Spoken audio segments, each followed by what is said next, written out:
And we back on the Run Pure Sports YouTube channel for a little UFC action, UFC fight night, NAMAJUNEZ versus CORTEZ. And I got my man Dan with me, two-man booth today as we talk this, I think 12 fight card now as they taped the card together. I think we got 12 fights. So Dan, I'm at least happy we got fights on a Saturday. Last week was pain. I just got back from vacation. I'm ready to watch some fights tonight. Same, like you said, the card is held together with chewing gum and paper clips, but we have a card. We got the very rare midweek edition of a fight.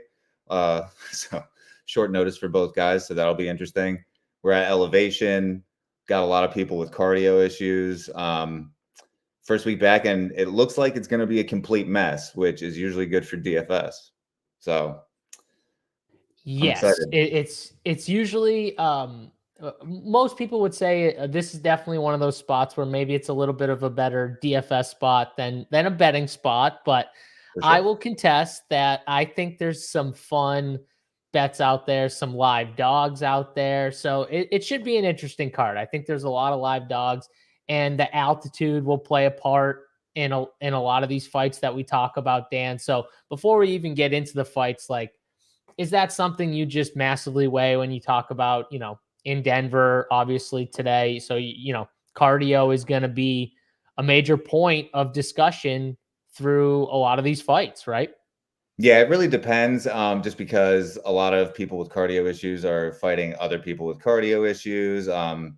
Some are worse than others, obviously. So it's definitely like on a fight by fight basis. But in general, cardio is something that I weigh heavily, just regardless of where the card is. Like cardio, like if your guy can't go hard even 10 minutes, it severely like limits their paths to winning. So cardio is always a major thing. It's definitely a major thing on this card. But yeah, every fight is different. Yeah, and like you said, you know, two guys could both have cardio issues. You know, it's different though if you got one guy who's like best strength is cardio, and then you got a guy who dies out after one round in a normal fight scenario. So I guess, you know, to that point, every fight is a little different, but it will be something that just comes up throughout almost every fight we probably talk about. It's always important. Always important. Yeah, what's up, Andy? How we doing? My guy Don Yeezy in the chat. He's ready for the UFC winners. Love that. Dan, I mean, we didn't have a card obviously last week. So the week before, which I always like, by the time we get through these like look over weeks where there's nothing going on, I'll like forget what happened 2 weeks ago.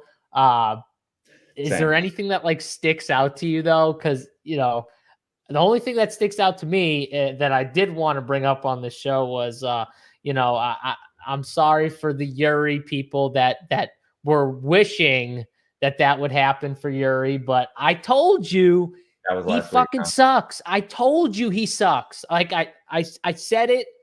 He's not as good as what you think, and you can't just keep walking through people. Like it just doesn't work. Yeah, that was particularly painful for me because I've pretty much I ride with Pereira like pretty much every time, and I thought I was being real smart. You know, I still think it was like an all right play going with Yuri, but man, he just didn't adjust at all. He just said, nope, I will not let you say that was an okay play. I will not let you say that was an okay play. That was not an okay play. And it looks bad in hindsight.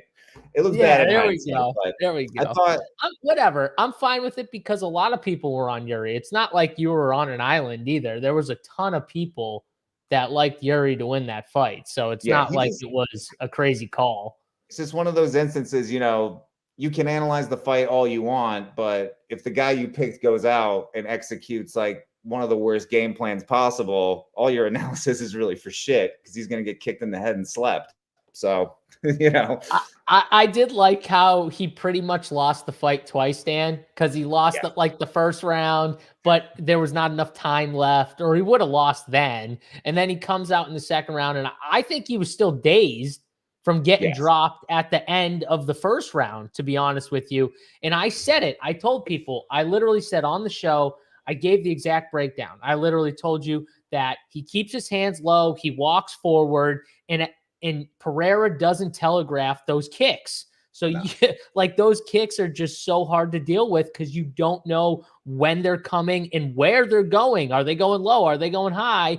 And he hit him with that high kick, and it was over. You know, Pereira's power is just so ridiculous too, because it's like if you go back to the Hill fight, you know, he doesn't even hit him flush. He just kind of grazes him and just puts his lights out. And then, you know, not exactly similarly, at the end of the first round, he's like backing up, chin in the air, and just throws that left hook out there and just puts Yuri out. It's he's just got insane power. And you know, going against that, he's gonna make you look stupid a lot of the time. Yeah, I see Showdown Christine in the chat. I think she's recovered. I hope she's recovered. So, you know, hopefully to you, Christine, hopefully you recover. I know some people are asking in the chat. I think you're gonna be okay though. He'll come back. He'll just, you know, it was a bad matchup for him. Yeah. He should stop training in the woods, because I saw that thing that came out that he said he had staph from like a tick bite, and it's like, you know, maybe get in a real gym, stop training in the woods. I don't know.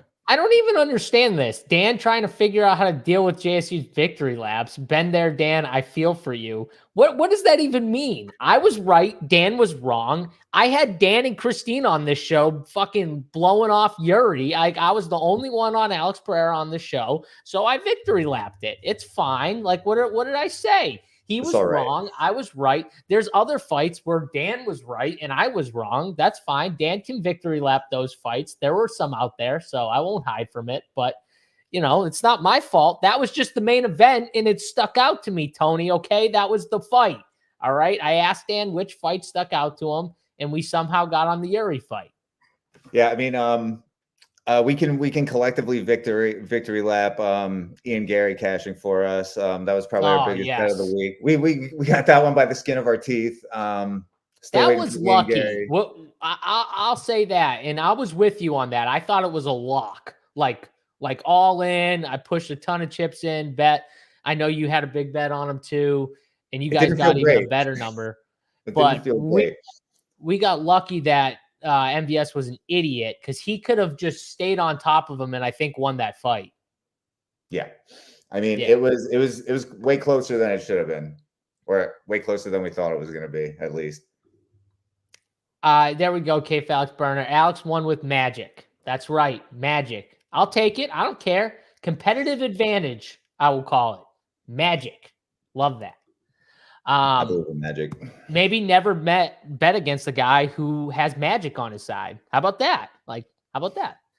All right, let's get to the card here today that we'll talk about. Like I said, 12 fights on the card. We'll start with the first one, roll all the way to the main event card, our main event fight here. But let's start with Darius Flowers, 6,800 on DraftKings for Flowers against Evan Elder, 9,400 for Mr. Evan Elder here, Dan. And let's talk about first thing, Evan Elder here at 9,400. This is a guy from a DraftKings standpoint who has not paid off a tag like that. He was 9,400 last time out, won a decision. He finally won a fight in the UFC. I think the fight before that, it was against Salikov where he had that cut, so they stopped it. Was that right, Dan? I think, if I remember correctly. But yes. Either way, Evan Elder's a guy that when you watch him fight, he's pretty talented, but he just doesn't seem to like put it all together for me to be like, he's a DFS like finisher and stuff. He's like, he doesn't throw enough combinations. You know, to me, he should be better than what he's actually shown. But from a DFS perspective, what he's shown is a guy that really isn't going to score that great for you at 9,400, but he gets someone in Flowers who's very low volume, and maybe he could get an early finish, but I think he needs an early finish or a lot of takedowns here, and I just don't trust him to get an early finish or to get a ton of takedowns in this fight. Right. He rates out well, but I think I mean, obviously, it's mostly opponent related. Darius Flowers came out earlier in the week or before the fight was even announced, basically saying, like, I didn't want to take this. I said I wasn't going to do short notice at Elevation again, but I have to. I don't want to take this fight, but I'm going to do it. So for a guy with cardio issues, which, you know, we already said cardio is super important this week. Doesn't look good for Darius Flowers. His path to victory is basically like he's early KO or bust. He can be hurt. So even though Elder has not been a finisher at the UFC level, he's got a couple submissions, and Flowers has been extremely vulnerable on the mat. His really poor grappling defense. So that's one path you could get there. He hasn't had the most impressive power, but he has pretty decent volume. He pushes a good pace. So 9,400, it's a pretty narrow path to optimal for Elder. He really needs an early finish. Doesn't really use wrestling too heavily, but I think he I saw him mix it in a little bit more than I saw Flowers mix it in. Yeah, it's a tricky one because his inside the distance number is pretty high. Yeah, it's pretty good. I think what happens here, I think he gets a round 2 sub. I do think he's going to mix in the wrestling here. Again, I just don't know if the volume is going to be enough for DFS. But like you said, Flowers is someone that he gets, he's vulnerable, especially when they go to the mat.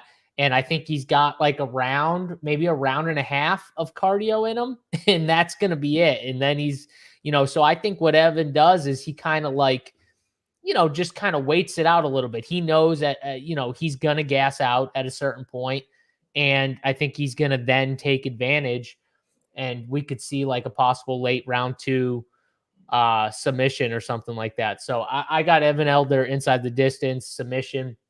I think I saw plus 225 on DraftKings right now. But for DFS, I think this is going to be a fight that I just fade completely. That's what I'm going to do in my lineups. What are you doing with these guys, and what do you got them at for ownership? Yeah, okay. So I ran I can't be right. These numbers are mixed up. I ran something earlier. I'm actually getting a bit over on Elder. Sorry, just let me. Okay, here we go. I wound up slightly over on Elder. I have him at 28% right now. Flowers at 13%. I actually wound up a little bit over on both guys. I'll probably bring that Flowers ownership down. Not his ownership, my exposure to Flowers. I'm probably going to bring that down a bit. But like I said before, he's got a path, and it's an early knockout. And if you get an early knockout from Flowers, which as unlikely as it is, he's going to be one of the lowest owned guys on the slate, 6,800. That's going to contend for optimal. I mean, that's pretty much a lock for optimal if he gets his one path to victory. So I'm definitely going to have both. Elder, it looks like I'm getting to him a little bit more because the field is going to be a little lighter on him for someone with his inside the distance number. Yeah, and it's mainly, it's less about Elder and mostly about Flowers. Yeah, I get it. Gavin in the chat says 2+ third round finishes each of the last 3 cards at 4K elevation. I don't hate it. You could take third round if this could definitely be a third round finish spot for someone like Evan Elder, who is going to take his time. He's going to be patient with it, knowing that I think, Flowers is going to, slow down big time after a round and a half. So yeah, I don't hate that look, and definitely something that for some of these other fights, we'll be looking at third round finishes. I love the big numbers. So you don't got to sell me on like a, 18-1 or 25-1, something like that in the third round. So I don't know what Elder's line is in the third round, but it's got to be between like 16 and 20-1. I have Elder third round at plus 500. Plus 500? Yeah. Okay. By submission? Oh no, not by with no method specific, just round. No method specific. I was talking about the method. I didn't have that in front of me. Specific. Okay. So yeah, that's fine. Those are asked, are we fading in single? I'm going to fade this fight in single entry. Dan, if you had one lineup, are you fading this fight? Let me see. See, the top end, I really like Santos. So I'd probably be prioritizing her over Elder, but you're definitely going to get an ownership discount on Elder. I think a lot of people are going to gravitate towards Bonfim, NAMAJUNEZ, obviously, in the 5-rounder. Yeah, I think it depends on the rest of your lineup. If you're going like pretty chalky in the rest of it, then I like Elder as sort of a pivot off of Bonfim, who I think is pretty suspect. We'll get to that later. I think you can make a case for just about anything in single entry, but it's like the cop-out answer, but it really depends on the rest of your lineup, obviously. There we go. All right, Elder, 3rd round submission plus 1,400. Bam. Like that. I don't know where that's at, but I'll check that out. All right, let's get to the next fight here. Dan, a little higher on Elder. I'm lower on both those guys altogether. Let's move to the next one, though. Josh Frem, 8,300 for Frem against Petroski here. Andre, 7,900.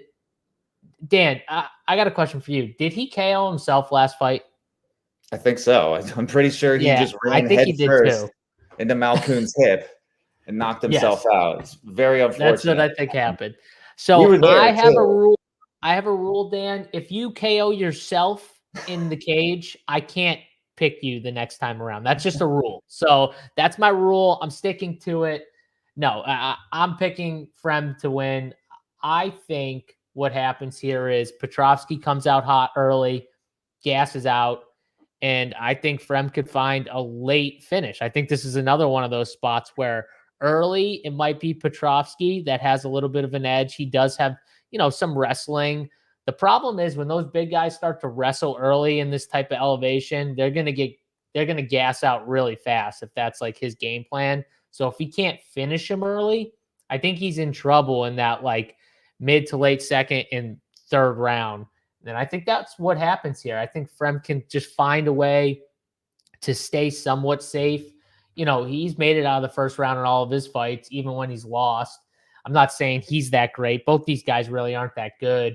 But I think it's a close enough fight. And I think Frem can find a way to win in the later rounds here. So I got Josh Frem to win 8,300 on DraftKings.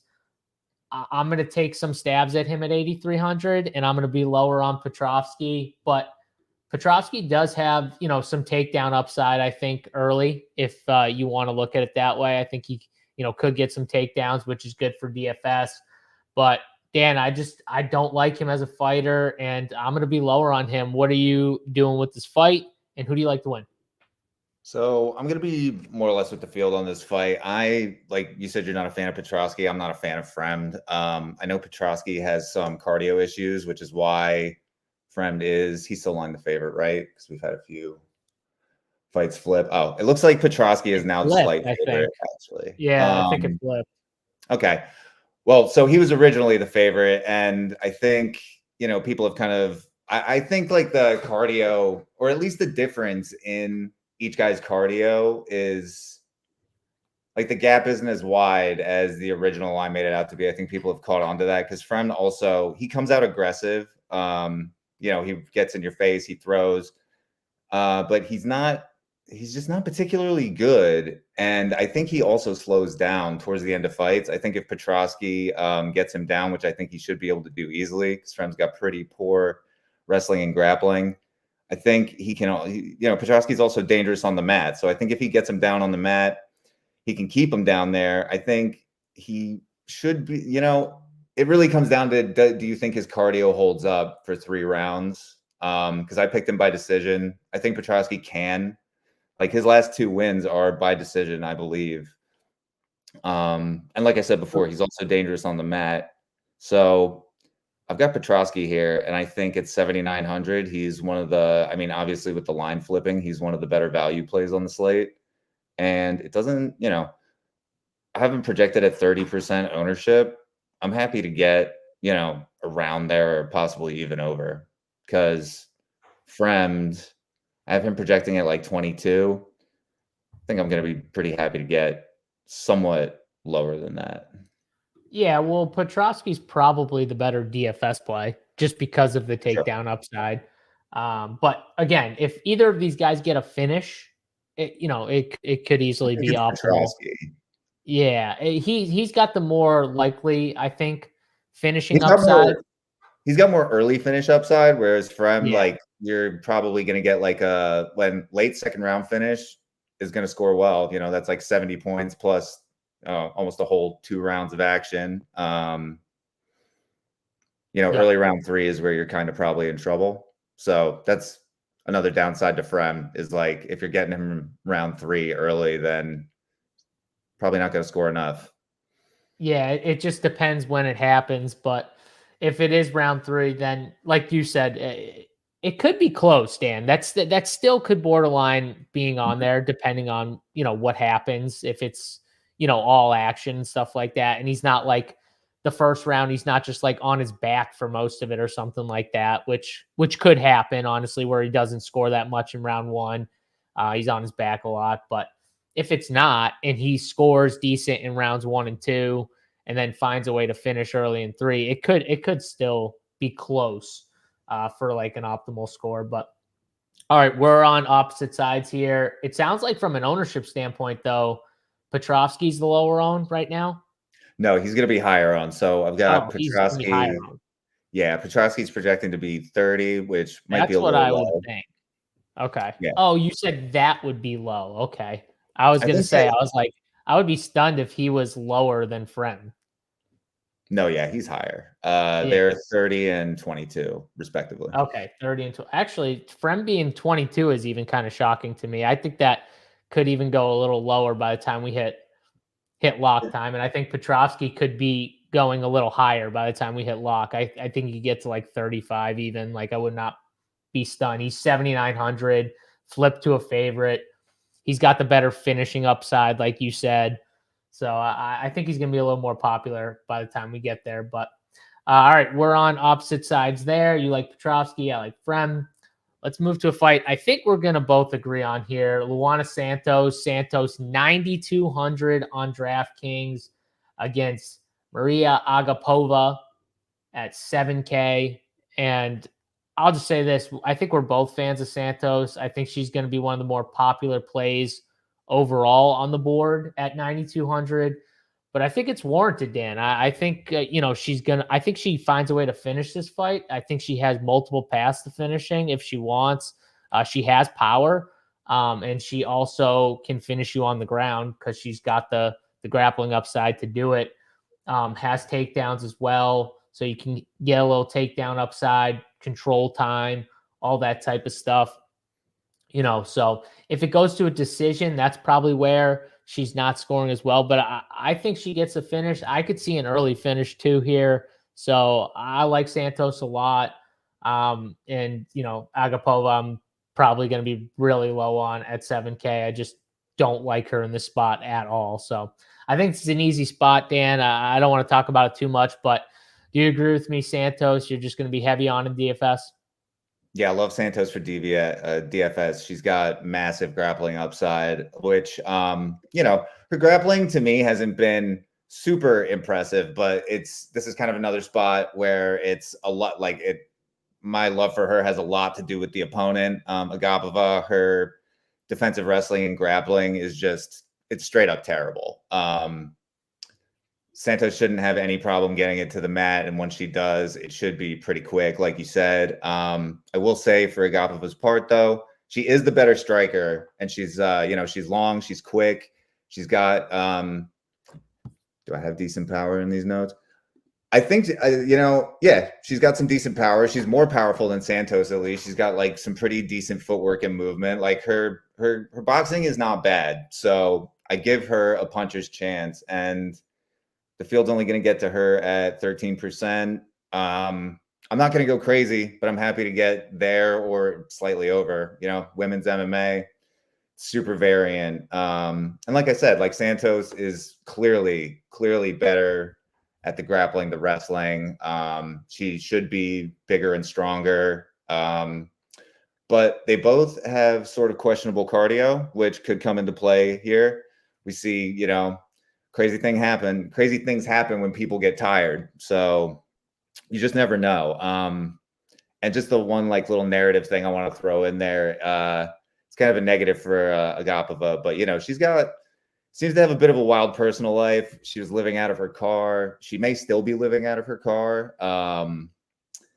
And she's got like a bit of a sordid history with like getting kicked out of gyms and drug use and like all just a ton of stuff that you don't want to hear about a fighter that you're looking to back. So I'm going to be playing her just because crazy shit happens. But yeah, I feel like that should be known as well. Yeah. Santos ownership, Dan, what do you think she's pushing right now? So I have her projected at 28, which feels low. It feels low to me, but you know, it's you know, a woman who's priced above 9K. So we know how that usually goes. They usually go underowned. Yeah, Santos by destruction. Other girls further check. That's definitely what it seems to be. Pova institutionalized. Yeah, I mean, it definitely seems like one girl's looking for a check, a quick money, and the other girl is gonna run through her. So I'm on the Santos side. I think she's gonna be higher than 28, though. I see her pushing 35 plus ownership here by the time we get there. But what do you like her by? I like her by submission. I think she finds a way to finish her on the ground. Do you like her by submission or TKO or decision, Dan? I like her by sub. Same here. All right, let's move on to the next fight. I'm really excited. This is one of those fights I'm actually pretty excited for. We got Montel Jackson, 8,600 for Jackson on DraftKings, going up against my guy Damon Blackshear. I'm a big fan of Blackshear. I'm actually a big fan of both these guys. I think they're both solid fighters. I really like Blackshear. I like his skill set. He's probably the superior grappler, wrestler. I think Jackson might have him there a little bit.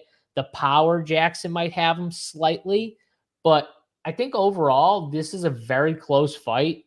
And I'm going to side with the dog here in this fight, Dan. I think 7,600 too for DFS. I like it. Like, I like taking a shot at 7,600 for him. But this is a fight overall for DraftKings that I think you should get exposure to. I think both guys, you know, winning inside the distance could be really solid plays. I think they're tough, though. And I don't know if either one is going to finish the other. This is that's my only issue with this fight, Dan, is I don't know if either one of them finishes. I see this fight going to decision. I think both guys are tough enough. But I got Blackshear winning a decision here at 7,600. I still think he could, you know, score okay or well enough in a decision at 7,600. So I'm going to be higher on him just because I got him winning, obviously, and he's cheaper. But this is a good fight to target, I think, for DFS. I think a fun fight overall. Yeah, I'm with you. I also like Blackshear. I also like him by decision. I thought he arguably won. I thought he did win that fight against Batista last time. I thought that was a bit of a robbery. I guess, you know, close fight. I think, like you said, this is going to be another close fight. I went back and forth on this one. I went back and forth on a lot of fights this week, but this one, I think what it came down to for me was Blackshear is just more dangerous on the mat. I really like his grappling game, and I think he just pushes a better pace overall. So while Jackson is probably the more precise, better striker, I think, you know, activity gets rewarded, you know, by the judges. And since I think it goes to decision, like you said, neither guy has ever been finished. I'm just going to go with the guy who pushes a better pace, throws a bit more volume, and just also has that submission finish upside. Yeah, I mean, listen, if it does go to the mat, he is really, really high level, you know, like grappling. He could definitely find a finish on the mat, maybe. But I'm with you. I see it going to decision. And we both like Blackshear. There we go. We finally found a fight outside of the Santos fight because that was just neat. We finally found a fight that we both like fully agree on. That's like a closer fight, Dan. That doesn't happen very often in these shows where we get those close coin flip fights where we're on both sides. But we both like Blackshear. Is this a fight that you're going like heavy on in DFS, or are you just going to kind of try and be at the field at? So in my initial runs, I'm actually pretty light because this is going to be one of the more popular fights. Ownership is actually pretty spread out this week. The only person getting more than like 35% is Rose at 40. So just to give you an idea, but because a lot of people don't really know where to go with this card. Because the yeah. card's like all over the place. You know what I mean? We got, like you said, fights that are scheduled in the week of, and you know, you got guys in, guys out, and you know, stuff going on. Sorry, go ahead. No, you're good. Oh, someone in the Discord asked me earlier about what my salary floor is, and I pretty much say the same thing every week. I put mine at 48.5. I use an optimizer. And I rarely really ever get, like, the way I do my projections and the way I run things, I rarely ever get anything below 4,900. And this week is similar. Like, I'm going to set it at 48.5. I'm not going to get much below that. I think when there are a lot of closely aligned fights, there is a tendency to say, oh, I can leave a bunch of salary to get unique. But if you look at, you know, winning lineups from the past, like, pretty much throughout all of MMA DFS, there's like very, very few that ever win below a certain threshold. I believe it's like 4,700. The number just absolutely craters. So, you know, if you're getting a lot of good value, use that to pay up for the most expensive fighters because they've got the best win odds. Like, it seems pretty obvious, but yeah, I mean, like you said, people, you know, they look to get unique in ways that don't involve playing dogs they're uncomfortable with. And so that's where you get leaving salary. But you end up with a lot of fighters who just don't, you end up with too many fighters with like low win probability, and that's just not what you want. Yeah, and low finishing probability, right? Which in DFS, you want finishing, you want upside. Like you're losing that upside and unique combos. So, you know, just playing, I've never been a fan of playing like the mid range. Like, people love to live in the mid range. We talk about it every week. Like, fighters in the 9Ks are going chronically underowned. Going back to last card, Peyton Talbot is a perfect example. He was 9,700, but he was easy to get to because we had fights, you know, we had a bunch of value because we had, he came in lower, if I remember, than we even thought, right? He came in like kind of crazy low at the end of the day. I believe he was somewhere in the high 20s, if I remember. Yeah. But, you know, he came out and he paid off that tag, and he was easy to get to. So, you know, the bias is against the 9K range. We can use that to our advantage for sure, which brings us back to Jackson Blackshear. They're priced 8,600, which is it's a little expensive for Jackson considering, you know, his volume. You know, he's a bit patient. The volume's not really there. He does have wrestling upside, but I think, you know, Blackshear will neutralize that to some extent. I have Jackson and Blackshear 28 and 29% respectively. I'm getting to far less than that in my initial runs. And these guys, like we said, are probably both a little tougher to finish. So, like, if this does go to decision, it probably is a worse, you know, DFS fight. Even if Jackson wins, does he cover that at 8,600? If Blackshear can nullify the wrestling, which is possible, right? With the grappling upside of Blackshear, maybe he can.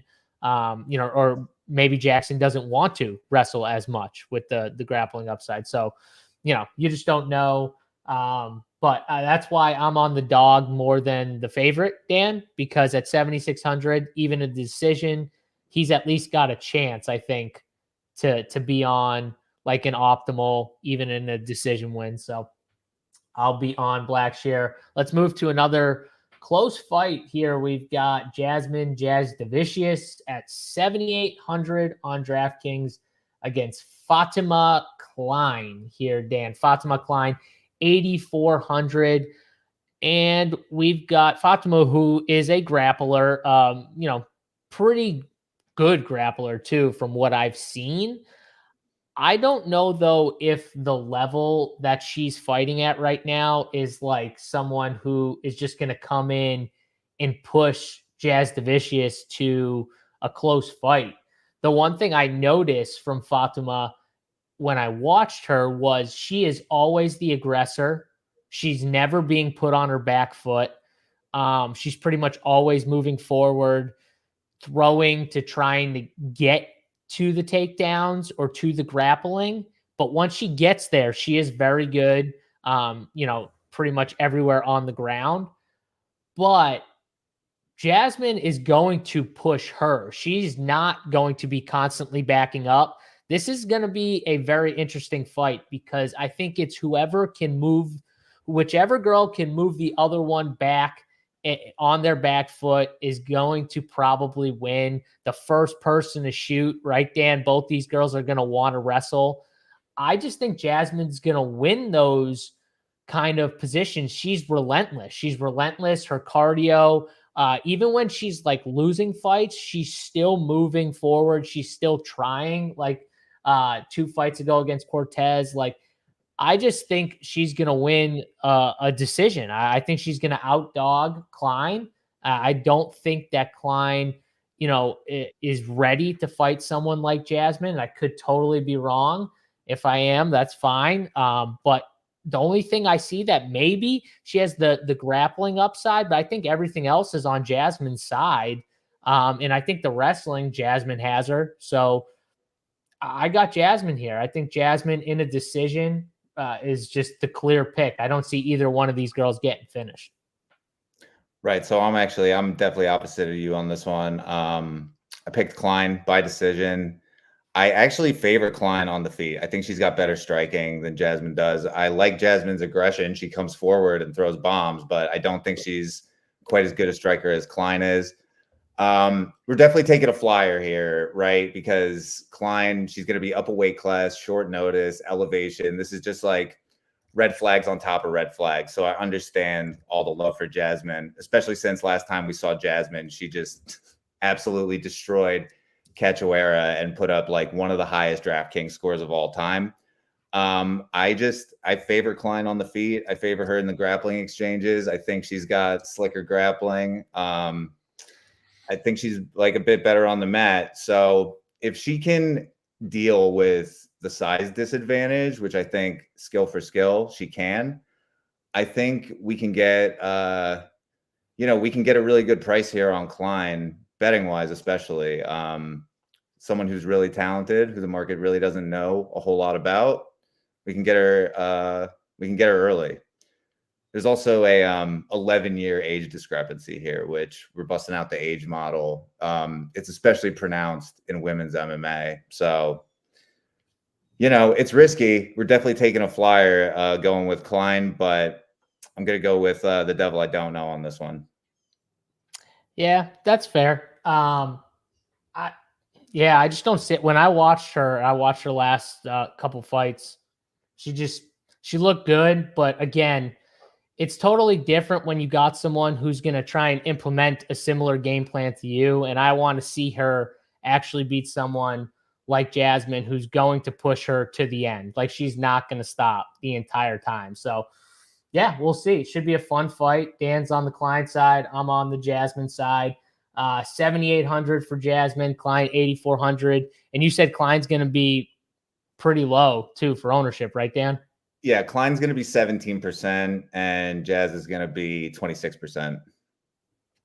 All right, there you go. Klein going to be pretty low on. I think it's a good fight overall to target because one of these girls is going to get some takedowns, I think, in a decision win. So I definitely think it's a good fight overall for DraftKings scoring to target here. But let's go to another fight. We got Joshua Van, 8,700 for Van against Charles Johnson here. Johnson coming off a victory against Jay Cadley here, 7,500 on DraftKings. But Johnson, we know who he is. He's a decision fighter. I think this fight's going to stand, right? Joshua Van's stand-up's really good. And this fight's going to go to the cards. It's just who you think, is going to win at the end of the day. And I think Joshua Van's just going to be a little bit quicker and a little bit better than Charles Johnson. But I think it's a close fight, Dan. I don't think it's as far as the odds maybe suggest from a betting standpoint. I think Charles Johnson's like a good bet just because I think, anywhere like plus 200 or better is solid for like a money line bet on someone like Charles Johnson, who I don't think he gets blown out by Joshua Van. Like, I think it's a 29-28 decision win for Van. That's what I think.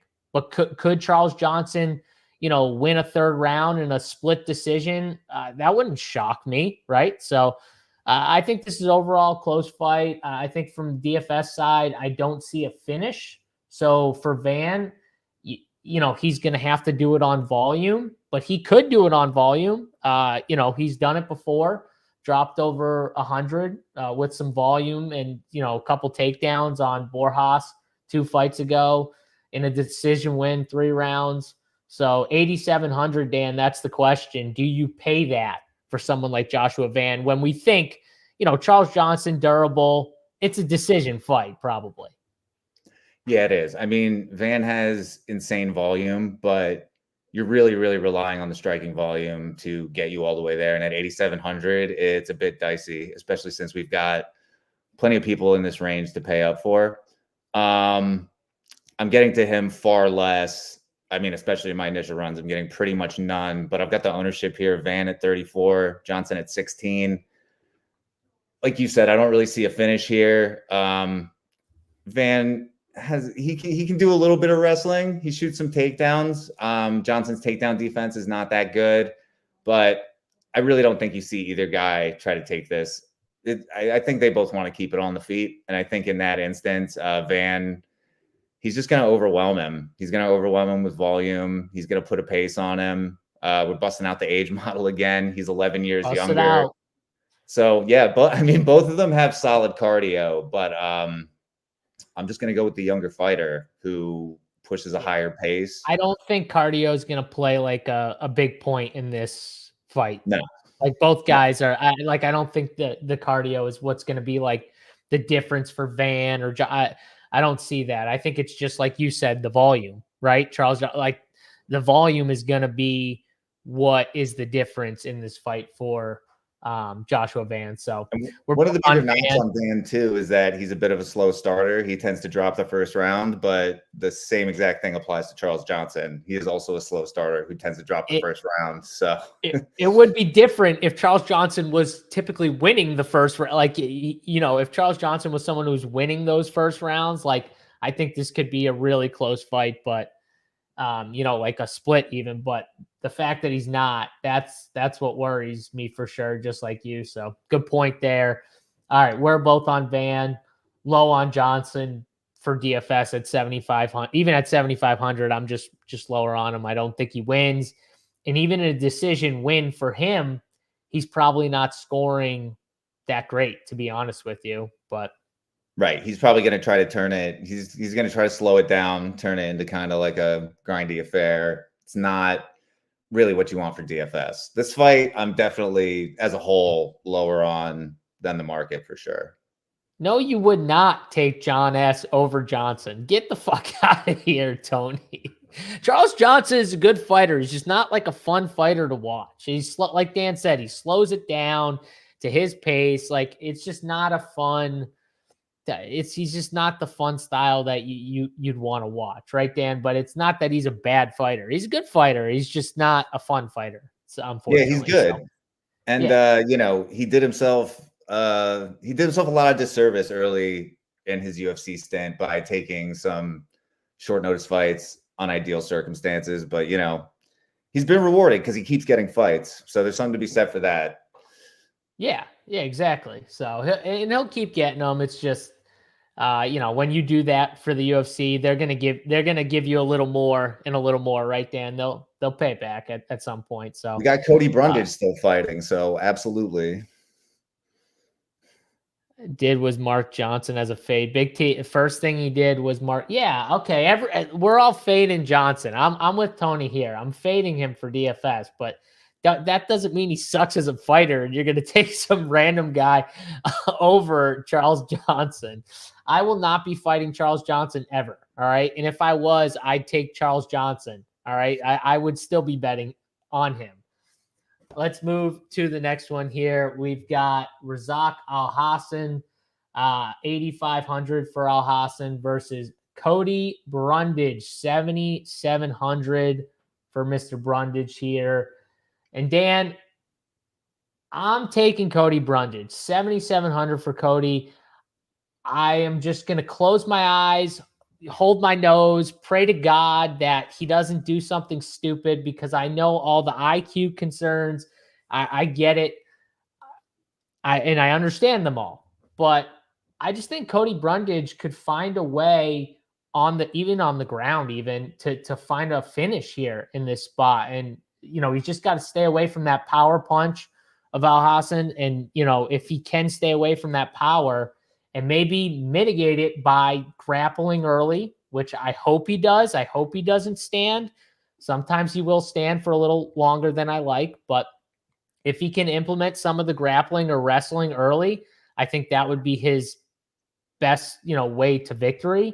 And I wouldn't be shocked if that happens here. So at 7,700, I'm going to take some stabs on Cody Brundage over Alhassen here. 8,500 though. He definitely has I think early knockout finishing upside for DFS, if that's what you're looking for. But I think the later it goes, I kind of start to favor Brundage a little bit if he can get the wrestling and grappling going. Yeah, I thought I was gonna have to brace myself and get ready to explain myself, but I also picked Brundage. I looked at this one a lot because I reached my conclusion that it was Brundage, and I was like, oh man, I was like, what? I had to investigate further. But yeah, man, I mean, Alhassen is super one-dimensional. Brundage is bad, right? But Alhassen, he's a power puncher, and that's about it. The cardio is not there. The wrestling and grappling are not there. He got submitted by Joe Pyfer last time out, who, not exactly a submission specialist. And, Brundage, for all his faults, I could see him, going later into a fight than Alhassen with more gas. I think he'll be able to wrestle him. We just have to hope that, Brundage's IQ problems don't rear their ugly head, which is always possible. So this fight really projects to be a mess. It's catching a lot of ownership because of the inside the distance numbers. I actually earlier in the week took the over 1.5 rounds, just because I think, I think it just turns into a slop fest, really, with Brundage just kind of wrestling, laying, praying. I think it goes later into the fight. My projections are giving me quite a bit of Alhassen. I'm probably going to mush that a little bit. If this fight goes deeper, like I think it will, then Alhassen especially is going to have an incredibly hard time scoring well, I think, if he's not finding a finish. Yeah, I'm picking Brundage here, and I favor him as a DFS play as well. Yep. All right. We're both on the same side there with Cody Brundage. I did take that over 1.5 line too. Earlier in the week, I saw that and I jumped on it. So yeah, I like that bet. And I agree with you. I think Cody Brundage can kind of, lay and pray a little bit, grapple a little bit and try and limit the power early, and then, slow down a little bit that fight. And then once he slows it down enough, Alhassan's a little, more tired, not as much on the punch anymore. And then maybe finds a late finish. Do you have him by finish or decision? What do you got him? I have him by decision. Decision. Okay. This fight is going to disappoint a lot of people who are just looking for Alhassen to knock Brundage's head off. Well, it's definitely going to disappoint people if Cody Brundage wins, I think, for sure, if Alhassen doesn't kill him early. But 8,500 for him. Me and Dan are going to be a little lower on Alhassen, a little higher on the dog here since we're picking him for DFS. So let's go to the next fight here. Christian Rodriguez, 8,900 for Rodriguez versus Julian Iosa. Iosa, 7,300 on DraftKings. He's a fighter he's fun. He's a fun fighter. Early finishes are the theme of the last 3 fights, whether he's winning or losing. He's one of those guys too. He's kind of never out until he's either put out, you know what I mean? Even when he's wobbled, he still can regain and then find a way to finish you. He's dangerous, but his style is going to force someone like Christian Rodriguez, who is kind of the opposite, right? He fights smart, keeping himself in like good positioning and stuff like that. But he's decision guy the last 3 fights. And I think one of these things have to give.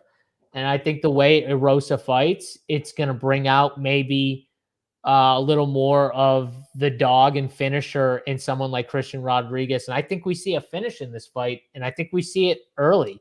I like Christian Rodriguez here. And I think the way Iosa fights is going to bring out an early finish for him in this fight, which we talk about all the time, right, Dan, with guys that are, more decision or laid back, kind of let it come to them type fighters, which Christian Rodriguez is.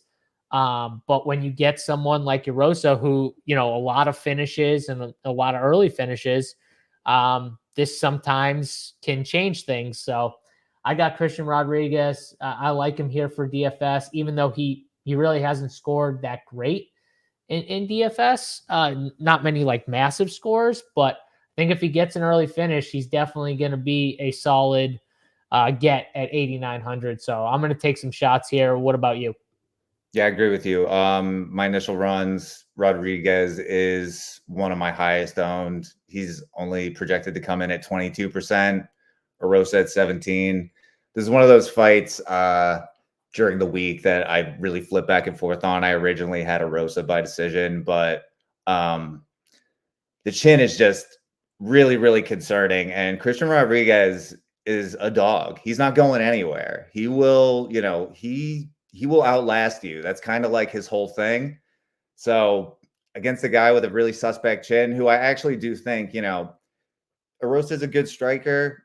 He's got the aggression we like. He's got the volume we like. He mixes in some wrestling and grappling. I think they're both good plays. I actually really like this fight a lot, both sides. But when it comes to a pick, I got to go with Rodriguez. Iosa's chin is just scary to me.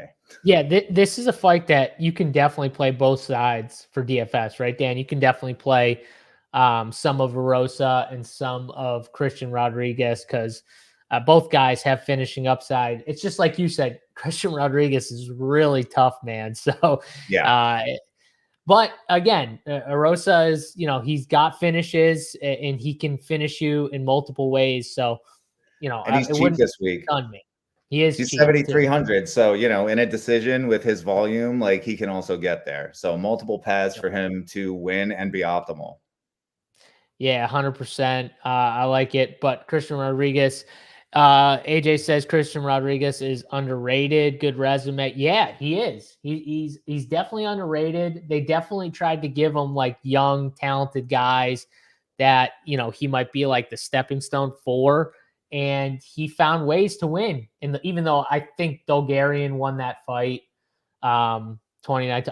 That's still kind of tilts me. But either way, he's fought some good, talented guys, like young guys too. Raul, Rosa, Saman, Bulgarian.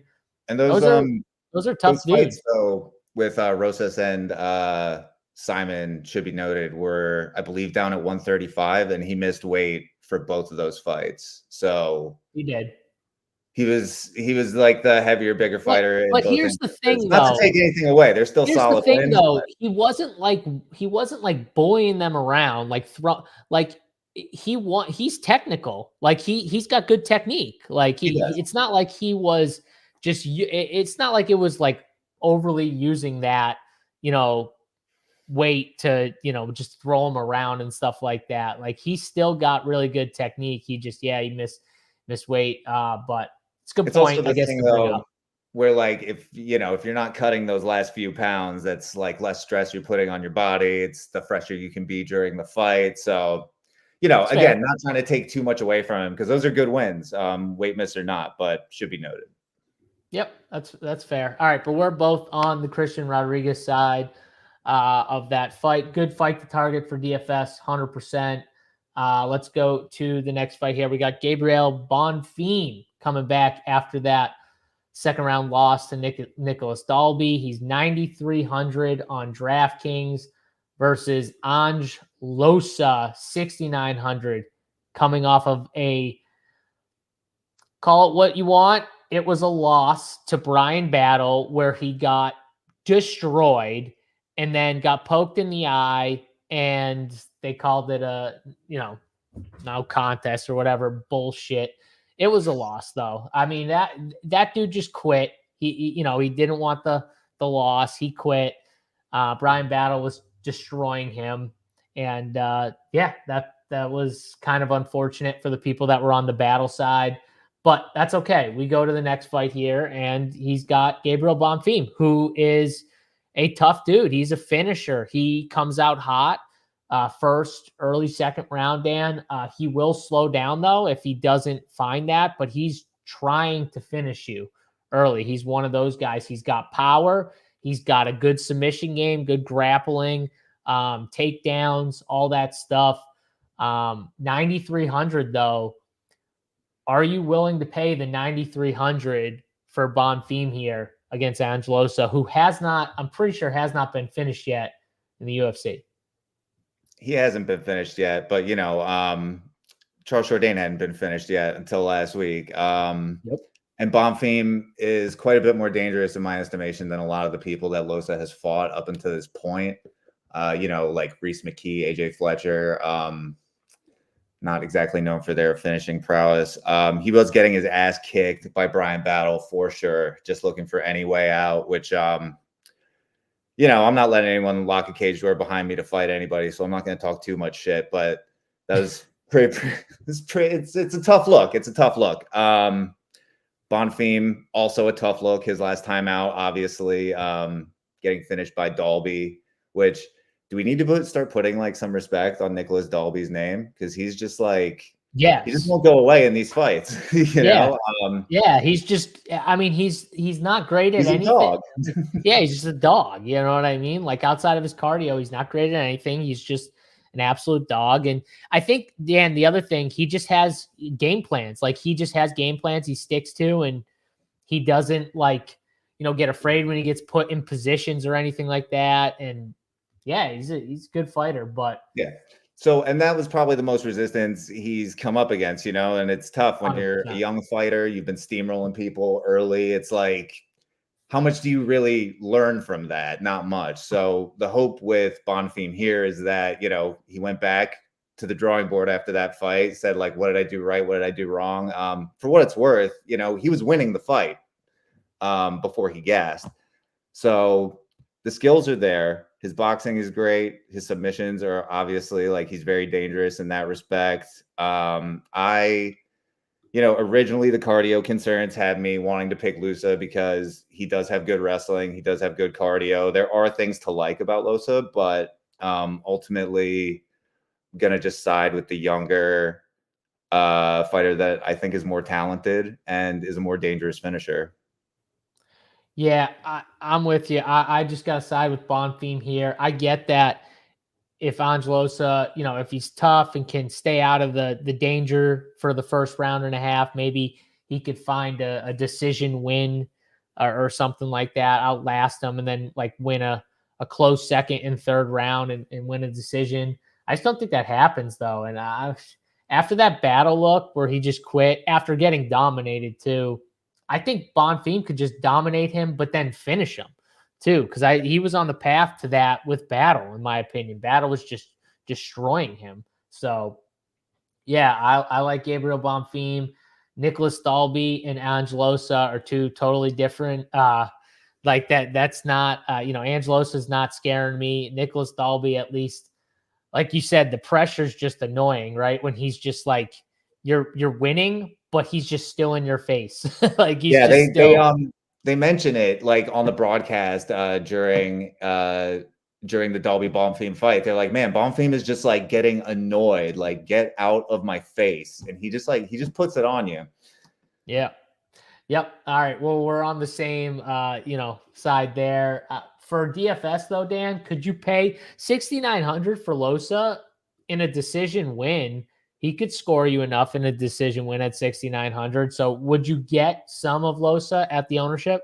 Absolutely. Yeah. I mean, I got him at 22%. I'm going to come in around there. Yeah, you have to. I mean, Bonfim, if he does gas, you could have even an early third round finish from Losa will likely get you there. So he's in play. I like both sides of this fight. Yeah. All right. We're on the same side there. Obviously, guys, if you haven't checked us out over at Rumpier Sports, RPS 15 is the promo code going right now. We got a special one coming up, though, this week for the Open. So if you want, I'll even give you that little hint to maybe hold out another day and a half if you haven't, because we got a nice little promo coming up. I'll hint at it and say maybe on Monday we'll be giving out a nice little promo. So hold off if you haven't already, but check us out, Rumpier Sports. We got all the sports going right now, even Summer League, golf's in full swing. You got the Open coming up next week with the big contest on DraftKings. We got everything. So check us out over here. MMA winners, obviously, on the weekend here, but all the sports. One price if you want it, everything, but you can also get single sports too. If you just want one sport, you just want MMA, just want golf, whatever it is, you can come sign up just for that sport, week or month. It's up to you guys. So sign up. RPS 15 right now is the promo going. Let's get to the fight that everybody, I feel like it's just like Drew Dober, Jen Silva, Dan, everyone's like, why is Silva moving up? And how is Dober a dog? I saw it in our Discord this morning. And it's like, Silva just fought, obviously knocking out Jourdain. 8K for both these guys. Well, 8,200 for Dober, 8K for Silva. What's giving here with the Silva line? Like, why is he a favorite right now over Drew Dober? I mean, bust out the age model real quick. Age definitely plays a factor there. We've got Dober, who is, seemingly 35 and sort of on the downward trajectory a little bit. And you've got Silva, who is, 27, rising up, has some really solid wins, exciting wins. But I think, this is like the full-on recency bias fight. It's like we've seen Dober hurt. We've seen him losing more recently. And we've only seen Silva, wasting Weston Wilson and Charles Jourdain. So I think that plays a lot into it. And don't get me wrong, I think the chin concerns for Dober are legit at this point because, he's had an iron chin for, the vast majority of his career, but, that's going to break down eventually. And that might be what we're seeing here. I'm not going to fully say that that's the case because I actually did pick Dober to win inside the distance. But, the chin concerns are real. Silva is not exactly a complete fighter, but he does have one thing that's really great, and that's just explosive knockout power. So if Dober's chin is declining to actually gone, then that's going to be a huge problem for him because he absorbs a lot of strikes. I swear I picked Dober, even though I'm talking up Silva, but I just think Dober. I was going to say your breakdown led me to you on Silva, even though you told us you were on Dober. I think it's just one of those fights, though, Dan. I literally think this fight is a very close fight. I thought you were going to tell me the reason why the line has gone that way is because Drew Dober uses his face to block punches. He just throws his face like, just hit me. That's fine. Just hit me. And he keeps moving. He's taken a lot of damage, but then again, he's also finished a lot of people in his UFC career. So, he's one of those guys that it's like kill or be killed. We saw him get killed, obviously, by Frivola, which not many people saw. And then, it's just the way he fights, though. Like, he's not changing that style of fighting. You know what I mean? So that's just the way it is. I think that 8,200 8K, this fight's going to be an extremely popular fight. Like, people are probably going to lock this fight or be super overweight on both these guys, or at least one of these guys in their DraftKings lineup, Dan. So yes, this is a classic fight where I could see you being like, yeah, I'm going to be like at the field or under because it's going to be so popular, and just almost root that no one gets finished, but I could be wrong here. Are you like, is this a fight that you're going to be a little lower on than the field? No, I don't think so, actually. I will probably be a bit lower on Silva than the field because I think Dober wins. But I mean, yeah, it's going to be hard to get that much over. I might get over on Dober, under on Silva because they're at like 28 and 32 respectively. So a lot of times that's kind of a situation where I'll be like, okay, let me get to Dober at like 35-ish and I'll get to Silva like sort of mid 20s. You know what I mean? Just kind of like flip the ownership there. But obviously it's a great fight to target. 8,200, 8K. That's like, for a fight with these finishing odds, like I don't see how you really avoid it. So I'm going to be heavy on both of these guys. I'm with you. I'm on the Dober side as well. AJ talked about it in here. Big step up in competition for Silva. Also short notice. Dober's at home. He trains in Denver in elevation. So I think that gives him a little, step up there. And the only thing that I think I'm going to be different on is I got Dober by decision. I don't know if this finishes. I think his chin is still okay. Just because he got flatline once, like I think his chin is still okay. And I think that Silva is one of those fighters where he's not like rushing to knock you out. He kind of like lets things. I said it last time. Like even though he has the power, he lets it come to him. What if he does that in Dober's chin holds up? Well, if that happens, then I think this fight's going longer than what people thought. And if this fight goes longer than people thought, and even to the cards, I think that's where, Drew Dober might have an advantage there with, the cardio. I think he's going to have a little advantage on top of, the short notice for Silva because he just fought, obviously. So I'm on Dober. I think this fight goes to the cards, though. I think Dober's chin holds up. And, for DraftKings purposes, I'm with you. I'm just going to have more Dober because I'm on Dober to win. But, at 8,200 AK, even in a decision, I think one of these guys could be optimal. I think Dober could be optimal in a decision. So at 8,200 AK. So, yeah, it's a good fight to target for DFS. But, yeah, I got Dober by decision here. I think both these dudes are tough as nails, and we shockingly don't see a finish here, but could be wrong. One more thing about Silva, like short notice, obviously he fought 2 weeks ago, but this he's been fighting at 145. This one's at 155. 155. So he's not cutting back down to 145 again in such a short amount of time. So that should help him. Which he struggled with too last time against Jourdain, right? He didn't make the weight, right? I don't remember, but I think he missed the weight because I thought I remember Jourdain being like pissed about it that he missed the weight, but I could be totally wrong there. All right, let's go. We got 2 more fights left here on this card. Santiago Ponzanibio, 8,800 on DraftKings for Ponzanibio against Muslim Salikov here, 7,400 for Salikov on DraftKings. And Dan, Salikov's a guy, stand up, kind of like kickboxer, has nice kicks, can get takedowns. I just don't love his game, though. I think that he gets overwhelmed here later in the rounds, and I think that Ponzanibio wins like a second or third round finish here in this fight. I'm going to go with Ponzanibio. I know both these guys are older, right? They're both like kind of on the age model. Where's the age model at? I think Ponzanibio is 37, Salikov is 40. So they're both pretty long in the tooth. Ponzanibio seems to be, the quicker, the more youthful of the two, let's say. Yeah. And I was right. He did miss weight. Yeah. Thank you, Daniels. Thank you, Kay. Felix Burner. Yeah, he missed weight. So I knew he was pissed about that. I totally remember him doing like a little interview spot where he was talking about how pissed he was. But all right, back to this fight here. Dan, who you got winning? I got Ponzanibio. Who you on? I also have Ponzanibio. I have him inside the distance. Salikov, he's been getting knocked out. His cardio is not there. Durability is not there. He's got one really good move. It's like a spinning kick.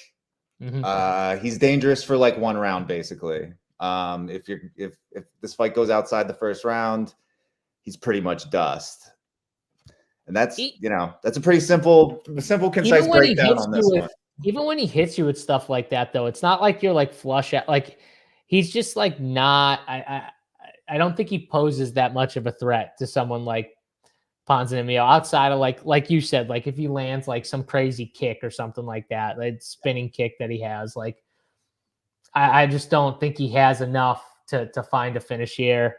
I'm with you. I think it's Ponzanibio all day. I don't want to spend too much time. I'm going to take like a second or third round finish look on Ponzanibio, say first round.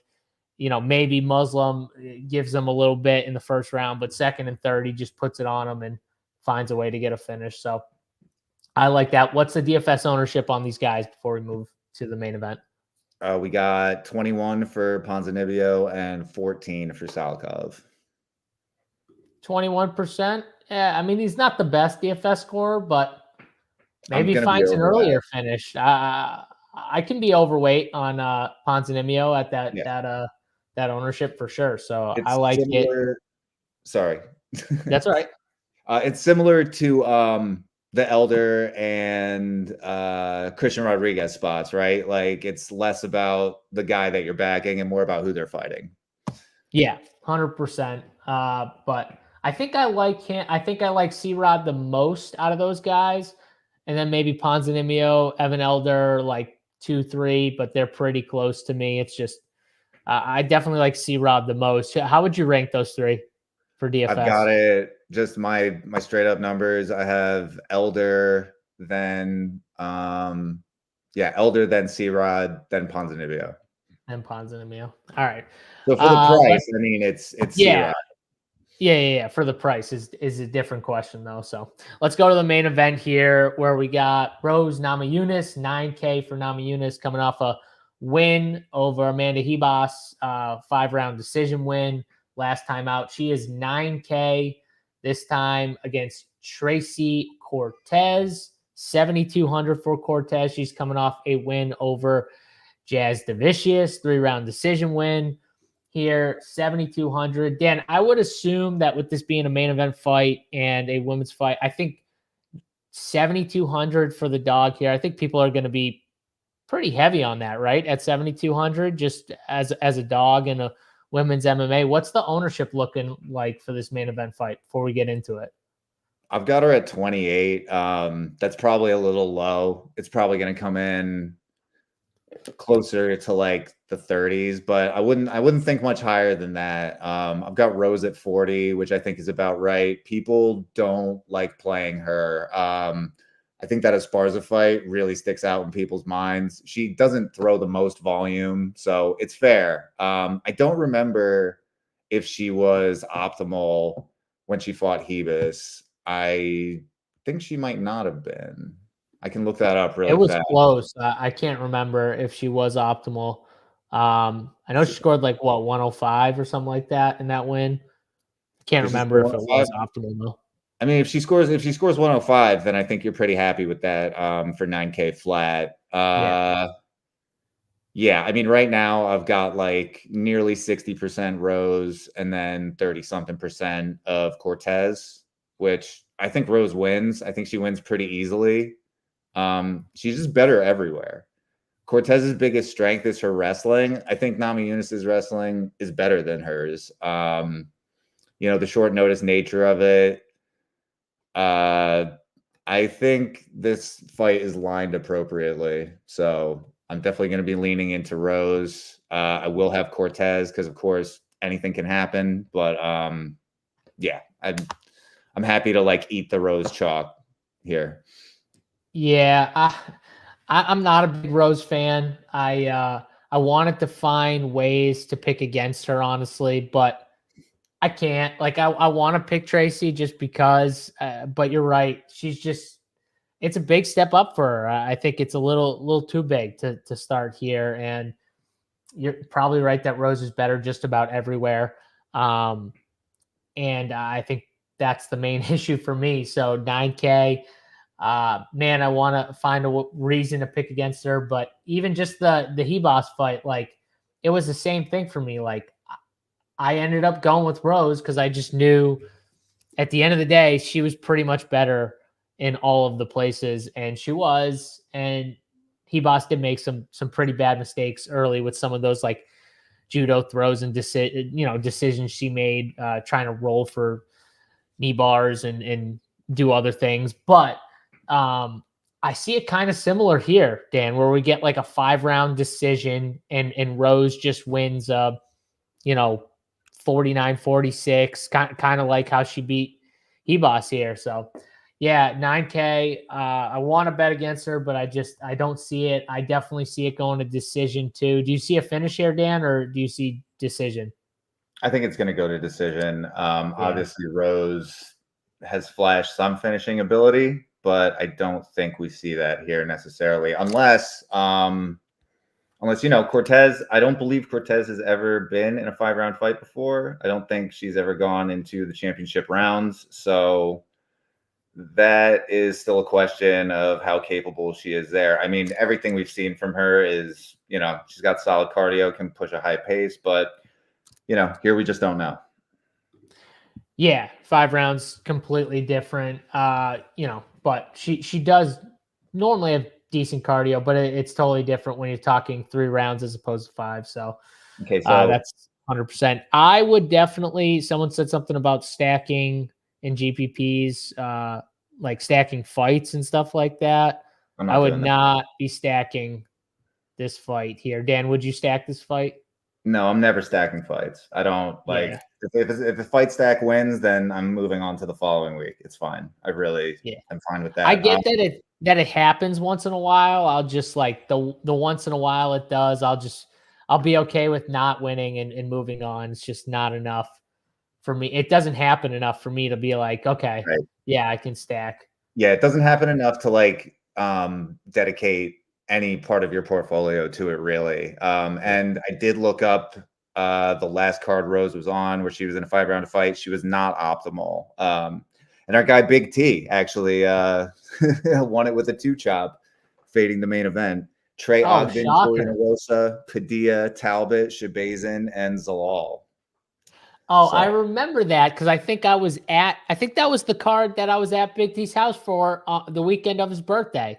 Yeah, that was the card I was at his house for. Yeah, we didn't do a show because JBC and I were in Phoenix. So that was the one where Zalal was optimal.